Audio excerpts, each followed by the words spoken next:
Picture this. A single indoor farming facility in Pennsylvania produces over 20 million microgreen servings annually from a space no larger than a standard warehouse, harvesting crops every single day of the year, regardless of weather, season, or outdoor temperature. These tiny plants, measuring just 1 to 3 inches tall, are cut and packaged within hours and arrive at restaurant kitchens the next morning, still bursting with flavor and nutrition. Some operations achieve crop density, reaching 40 pounds of microgreens per square foot per month, productivity numbers that would be impossible in traditional field agriculture.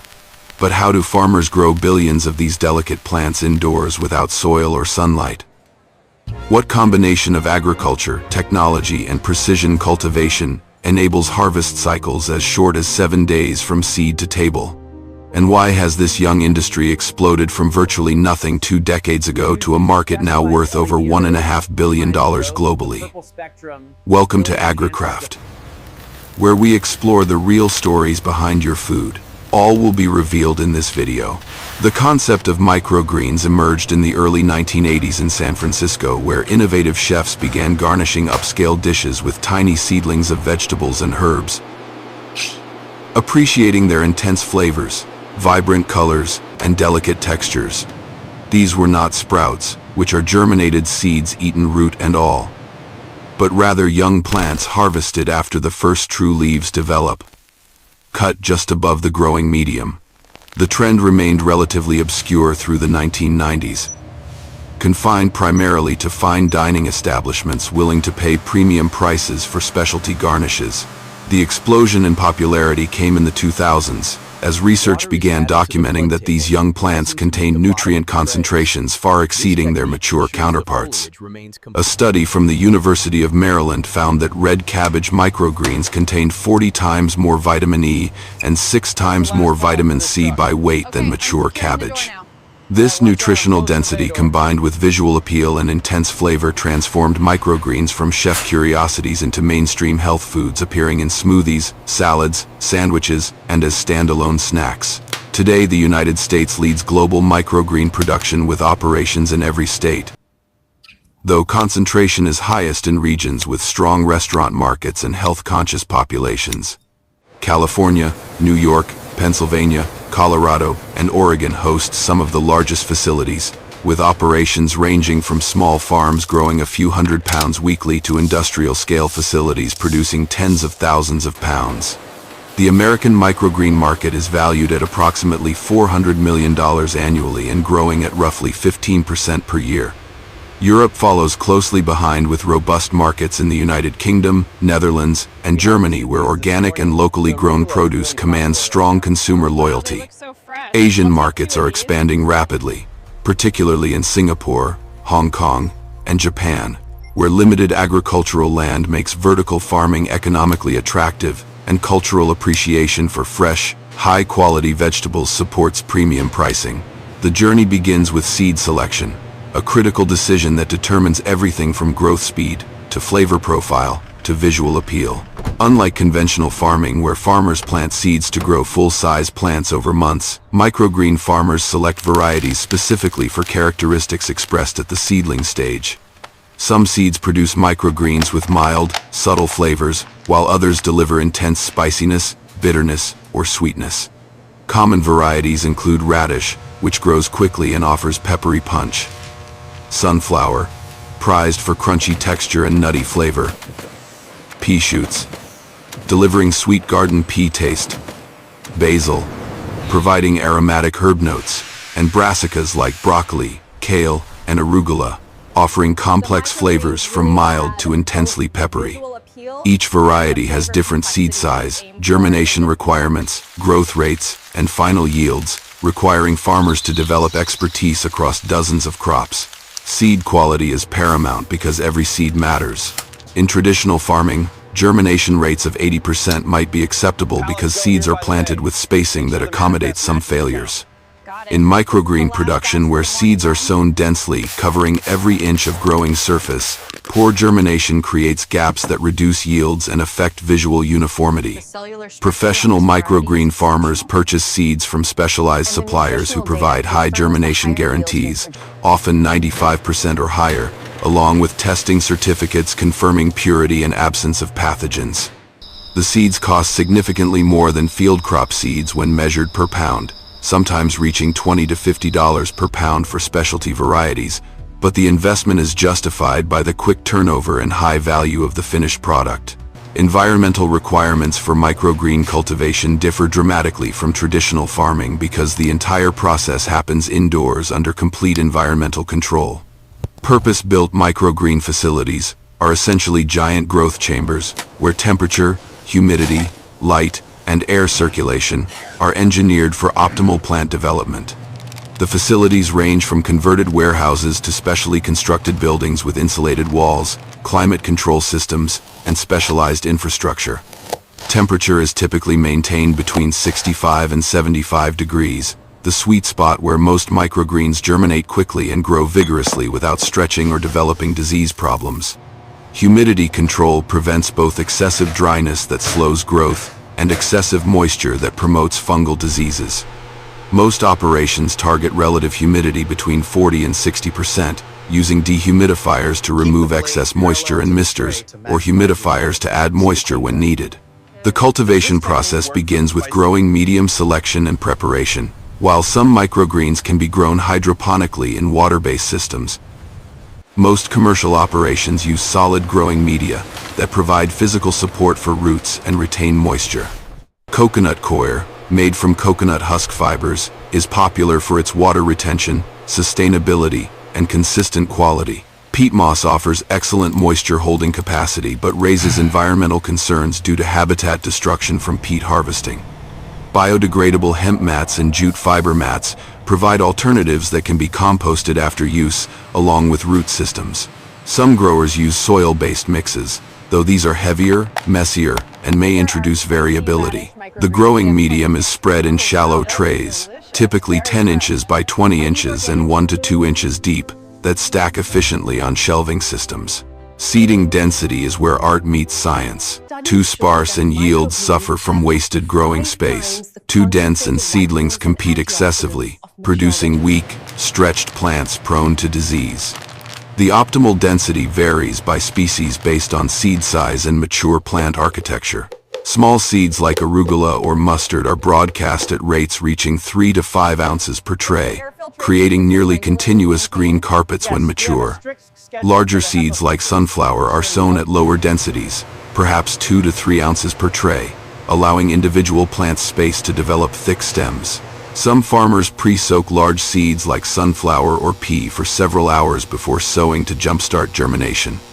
The seeds are spread evenly across the moistened growing medium either by hand or using mechanical seeders that achieve precise distribution.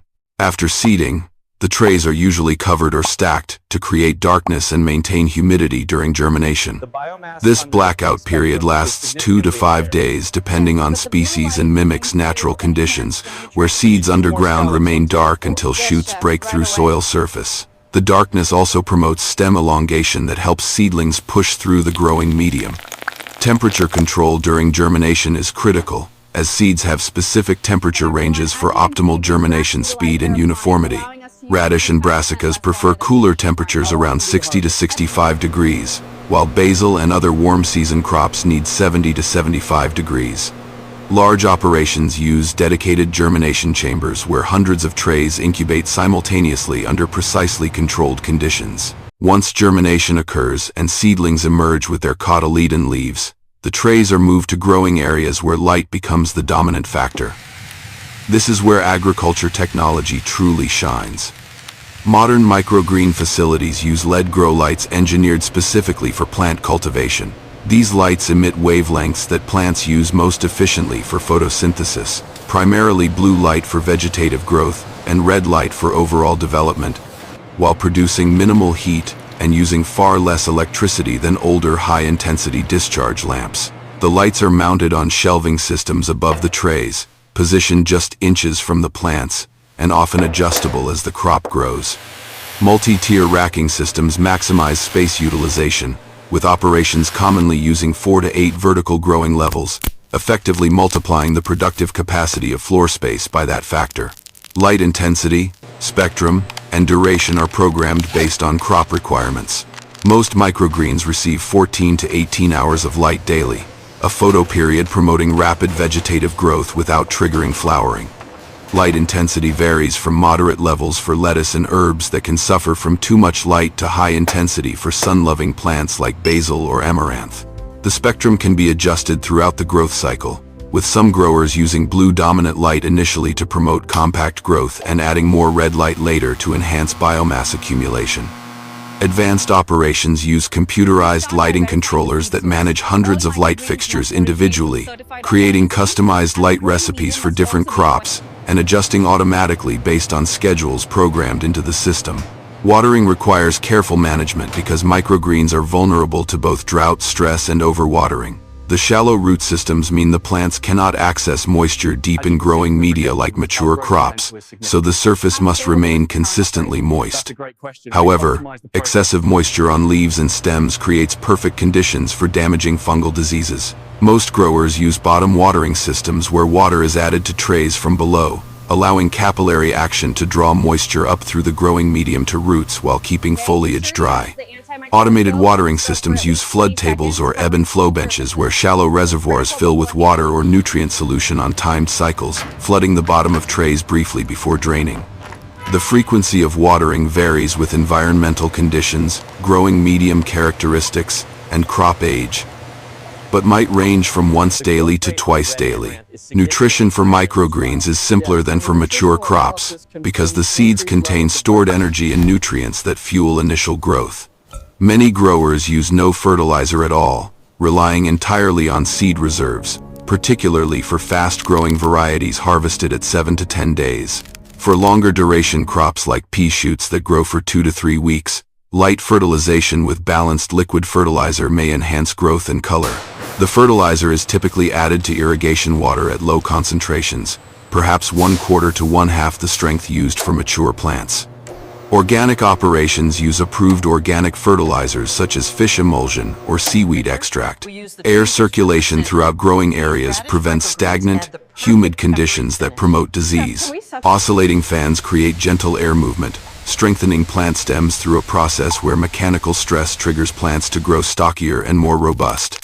The air movement also helps uniform temperature and humidity distribution throughout multi-tier racks, where conditions might otherwise stratify with warmer, moister air trapped at upper levels. Growth monitoring happens daily as farm staff walk through growing areas inspecting crops. They watch for signs of disease, irregular growth patterns, or environmental stress. Trays that show disease symptoms are immediately removed to prevent spread to healthy crops. The rapid growth rates mean that conditions can change quickly, so attentiveness is essential. Many operations maintain detailed production logs tracking each batch from seeding through harvest, recording variety, seeding date, environmental conditions, any problems encountered, and harvest yields. This data accumulation builds institutional knowledge about what works best for each variety under their specific conditions. Harvest timing is determined by visual assessment rather than calendar days alone because growth rates vary with environmental conditions, variety, and seed quality. Most microgreens are ready at 7 to 14 days after seeding, though some varieties like pea shoots can take 21 days or longer. The plants are typically harvested when the first true leaves are emerging beyond the cotyledons, a stage where flavor, nutrition, and appearance peak. Harvesting too early reduces yields and may produce weaker flavors. Harvesting too late allows plants to become tough, bitter, or overgrown. The harvest process is predominantly manual because the delicate nature of microgreens and the need for precision cutting make mechanical harvesting challenging. Workers use sharp scissors, knives, or specialized harvesting tools to cut through the dense mat of stems just above the growing medium surface. The cutting must be clean to prevent crushing stems, which causes browning and deterioration. Harvesters work methodically across each tray, cutting sections and placing the microgreens into collection bins. Some larger operations have developed semi-automated harvesting systems using reciprocating blade cutters similar to hair clippers that can cut entire trays quickly. But even these require manual guidance. A skilled harvester can process 30 to 50 trays per hour depending on crop density and variety. Transportation to the processing area happens immediately after cutting because microgreens begin respiring rapidly once harvested, generating heat and consuming nutrients. The harvested greens are moved in clean, food-grade containers to climate-controlled spaces maintained at cooler temperatures to slow deterioration. The entire facility operates under strict hygiene standards, with harvest teams wearing clean clothing, gloves, and hairnets. Hand washing stations and sanitation protocols prevent contamination at this critical stage when fresh-cut surfaces are most vulnerable. Processing begins with quality inspection where staff examine the harvested microgreens, removing any discolored plants, residual seed hulls that did not fall off during growth, or pieces of growing medium that may have adhered to stems. For some varieties, especially sunflower and pea, removing seed hulls that cling to leaves is labor-intensive but essential for appealing appearance. The inspection happens quickly because time is critical, but thoroughness is important because appearance and cleanliness directly impact marketability. Washing is controversial in the microgreen industry. Some operations wash all microgreens to remove any dust or debris, using gentle spray washing systems with cold potable water, followed by spin drying in commercial salad spinners. The washing improves cleanliness but can damage delicate leaves and accelerates deterioration by introducing moisture. Other operations do not wash their microgreens at all, relying instead on the controlled indoor growing environment to ensure cleanliness and marketing their products as ready to use without washing. This approach requires meticulous hygiene throughout cultivation because there is no washing step to reduce microbial loads. The choice depends on market requirements, crop type, and company philosophy. Cooling to reduce field heat happens quickly regardless of washing decisions. The microgreens are moved into refrigerated rooms maintained at temperatures between 34 and 38 degrees. This rapid cooling is crucial for extending shelf life, which for microgreens is notoriously short, typically 5 to 7 days even under ideal conditions. Some operations use forced air cooling where cold air is blown through containers of microgreens, rapidly dropping temperature throughout the product mass. Packaging represents a critical step that balances protection, presentation, and shelf life.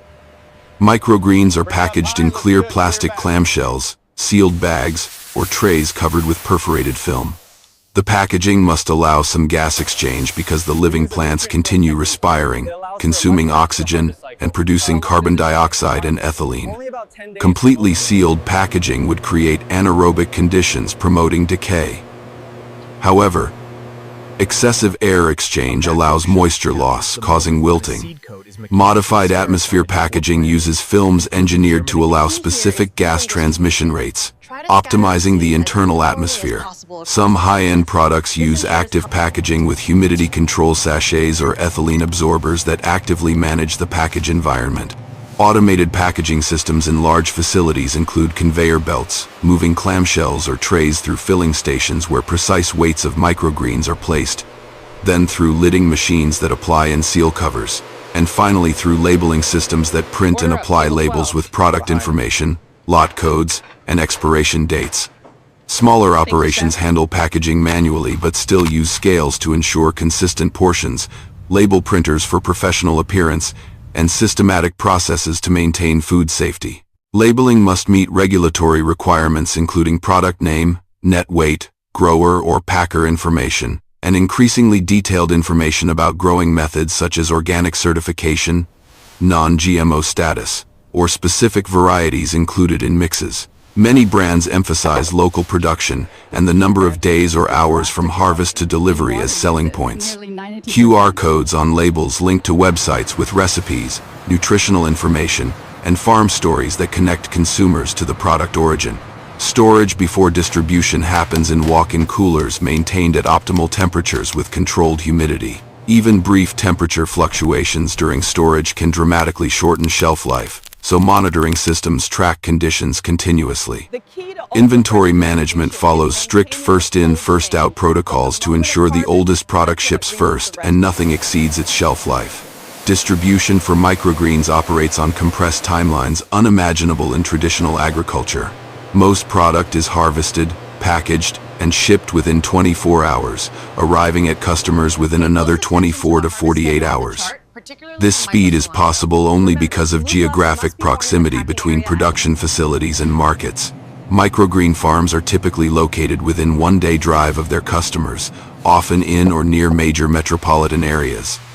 This hyper-local model contrasts sharply with conventional produce agriculture, where products may travel thousands of miles over multiple days or weeks. Shipping uses refrigerated vehicles or insulated containers with ice packs or gel packs, maintaining cold chain integrity.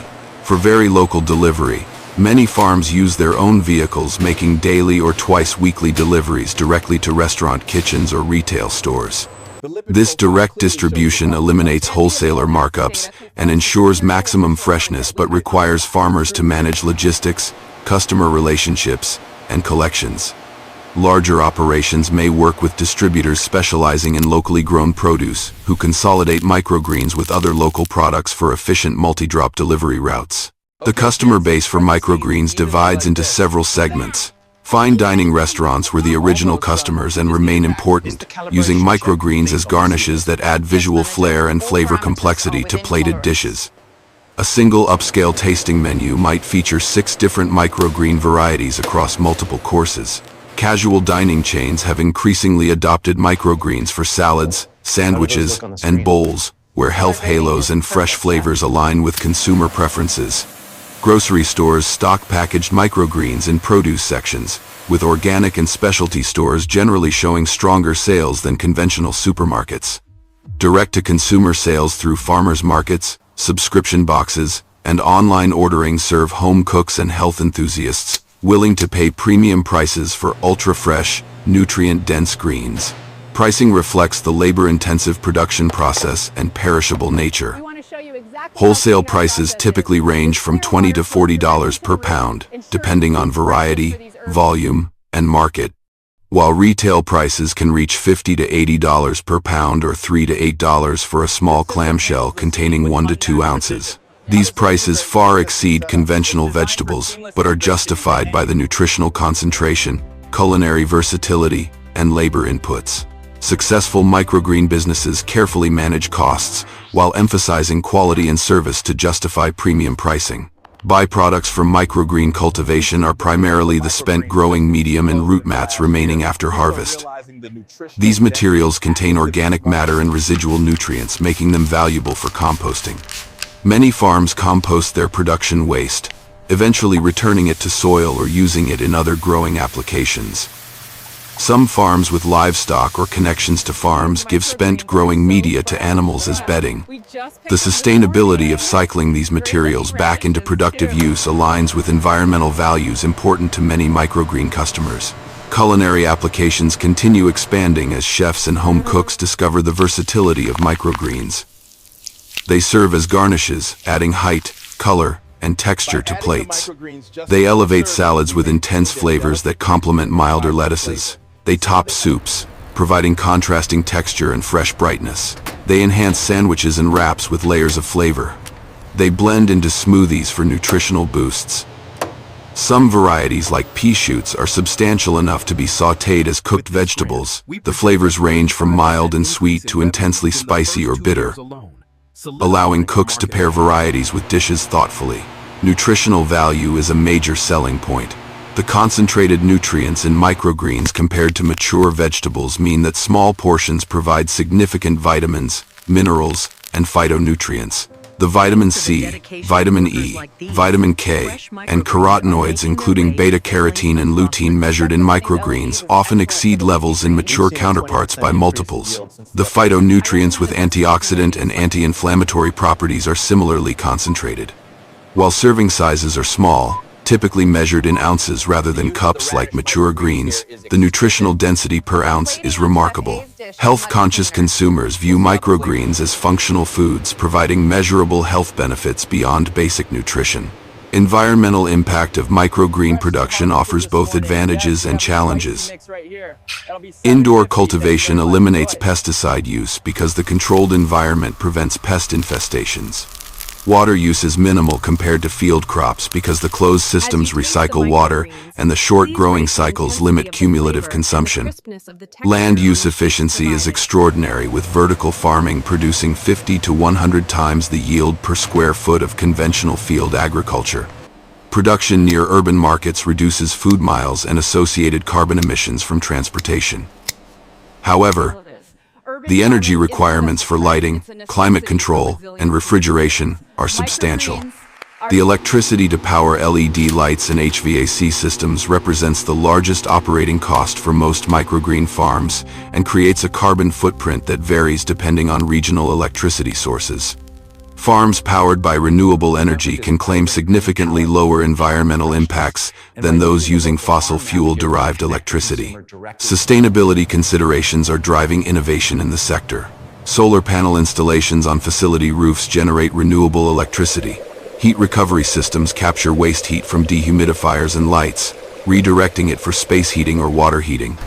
LED efficiency continues improving, with newer generation lights providing more plant-usable photons per watt of electricity consumed. Growing medium selection favors renewable, responsibly sourced materials like coconut coir from coconut processing byproducts or hemp fiber from agricultural crops. Packaging innovation seeks materials with recycled content or compostable options, though maintaining shelf life remains challenging. The economic model for microgreen businesses can be attractive for agri-entrepreneurs. The startup costs are moderate compared to conventional farming, with small operations possible for investments under $50,000, including basic infrastructure, lights, and initial supplies. The fast turnover means that revenue starts flowing within weeks of launching rather than waiting months or entire growing seasons. The controlled environment eliminates weather risk that can devastate field crops. However, the business requires consistent daily labor for seeding, monitoring, harvesting, and packaging. Competition is increasing as more producers enter the market, potentially pressuring prices. Success requires not just growing skills but also sales and marketing abilities to build and maintain customer relationships. Looking at the complete journey from seeds planted in trays to packaged microgreens arriving at restaurant kitchens within 48 hours reveals an agricultural model quite different from conventional farming. The absence of soil, sunlight, and outdoor fields, the complete control over every environmental variable, the vertical stacking multiplying productivity, the daily harvest cycles, and the hyperlocal distribution all distinguish microgreen cultivation from traditional agriculture. Yet the fundamental requirements remain the same. Understanding plant biology, providing optimal growing conditions, managing pests and diseases, harvesting at peak quality, and connecting production with markets. The future of microgreen production appears dynamic. The industry will likely consolidate somewhat as larger, more efficient operations capture greater market share, while specialized smaller farms maintain niches in ultra-premium varieties or hyper-local direct sales. Technology will continue advancing with improved lighting, automated monitoring systems, and possibly harvesting automation that reduces labor costs. New varieties will be introduced as breeders recognize microgreens as a distinct market segment worthy of specific variety development. Consumer awareness will grow as nutritional research and culinary education increase appreciation for these nutrient-dense plants. From seed selection through controlled cultivation and stacked growing systems under LED lights to careful hand harvesting and immediate packaging, from temperature-controlled storage to rapid distribution to restaurants and stores, the microgreen supply chain represents modern agriculture technology, enabling fresh, nutritious food production in places and ways that would have been impossible just decades ago. The billions of tiny plants grown annually in warehouses, basements, and purpose-built facilities demonstrate that innovation in farming continues, creating new opportunities and new solutions to feeding people sustainably. Thank you for watching this exploration of microgreen production here on AgriCraft. If you found this journey into indoor farming informative, please hit the like button and subscribe to our channel for more deep dives into agriculture technology and sustainable farming innovations. Leave a comment below telling us about your favorite microgreen varieties or questions about starting your own microgreen operation. Until next time, keep exploring the remarkable innovations transforming American agriculture.